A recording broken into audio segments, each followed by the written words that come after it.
24 hours general strike called by Coordinating Committee of 27 Assembly constituency has affected normal life in Manipur. All the markets and the shops are down shutters, schools are closed, people are coming out and block the roads. General strike supporters block the roads by burning used tire and pile up woods and stones. Now let's see what is the latest news of the general strike from our reporter Pariton Kontaujam and news editor in another studio.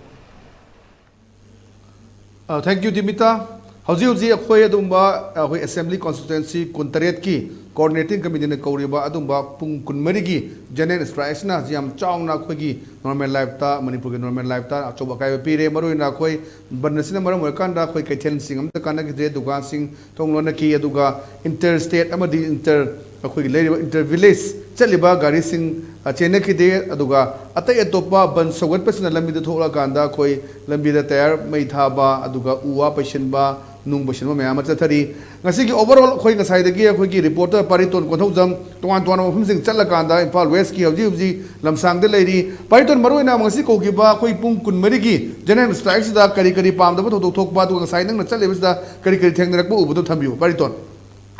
yani sa thamjage aina hauji ki general pharmacy lamsang wa da ne naran coordinating committee of 27 assembly constitution na pung kun mari gi oiba general start ko matung na si aina tatarwa tera lambi tera line amadi lamsang line daina matang chataru matamda lambi da lambi thingbai ma besen tholak tuna tro sing check toba id thabak chathaki loinana medical gi oiba amadi ashena gi oiba lakwa singi lambi thingki de mokoi de free wana dam chalan ki duga hoju phawi wana lambi ja thoidokba soing da ba thodok thoki ba gi baudi leiti sa maroi na khoi tuan phom sing bu da khoi kaithel sing thong hang da ba dukan sing thong lona ba adu ate school mayam so khoi gasi thong lona ki school am ta kana gi de kamai on o phangi aduga security gi arrangement hai ba tai khoi ban sogat pa sing ga khoi gi security kambu ga mukna bugumba kari toba aduga lami da chale ba sing check toba da khoi gi ban sogat pa sing ga mukna ba kari ki thokba thodo lekhibra akai lei thamyu Pariton hoji phawi wana di lambi atal o toy ba singa amadi security force ta ga lambi da thoi ba ma ba singa gi makta ukhana ba kaisi thokpa leitri aduga aina mamang da panjagre asiana gi chatpa amadi medical gi oba hiram ga mai leina ba tatpa mosingdi thokpa lambi thingbe ma ba singna thingbagi mami ta de na sibokti aduga kaithel amani dukan singdi thong loi lona ki maroi na khoi ngarang su khoi chapiru bani Pariton kauriba banasi kari gi namdo general strike si kari gi no haiba si mayam na khang bu yawi khang da bu yawi maroi na general strike ke thari ba ngasi gi general strike si kari maram gi no chathari ba si Pariton na thambiu thamjage ani cha chathari ba general strike si hoju Manipur tholi ba irang asi karam mo hunda chafagani haiba Manipur gi assembly form ma tu matam da ko ga parliament family family sida ko matungda tholi bidang chi matang na parliament pukhatuna waro chilma pura u haiduna miyam na taksin bagi khongjang adoni asida lenga ki makok thongba singna tabirak tabadagi asigumba jene state chathabani aduga nasifok da tabirak ta agadi hayeng asi leiba MLA singi yum mamangda ima event sing kana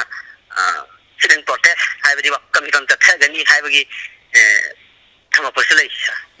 Okay, thank you so much, Pariton. Yam phajana koi ngasai dagi observe tawduna lairiba bansigi general strike sigi gro to bidi aduna thagachari makhata na khoi adum dagi update lawjage. Thank you so much. Thank you, sir. Okay, maroi na khoi panba ya badi ngasai dagi chathare ba khoi pung kun margi pan nasi general strike sida kariumba khoi pam da ba thodok thok pam ta leitri lambi da khoi ban sogat ba sina general strike sogat ba singna khoi tayar mai tha ba nung patient ba uwa patient ba chathari aduga maroi na main reason di athuba matam da khoi ngasi tang manga si munung da mamang da hana khoi hariba committee sina wo che patient gi ba leire athuba matam da khoi emergency adu ba assembly mi pham koraga Manipur gi hauji leiriba issue si tanabiu haibani madu tanarak tabdagi hariba ngarang si Imphal West ke mafam amda press conference tor matung da general strike si ko khoi lauthoki bani aduga maroi na hauji phawda pam da thodok thok leite haji bawda khoi kaudaba taragadi hayeng dagi mo khoi tuan ba MLA singi mayum gi thongan da phammaga changhillaga khoi sedin protest wakan inform chathagani haibi gi phom silai bani ana mayam khoi leptna dumak khoi gi ELITETV yang no lebiu makata ba pau dimita dagi lobisi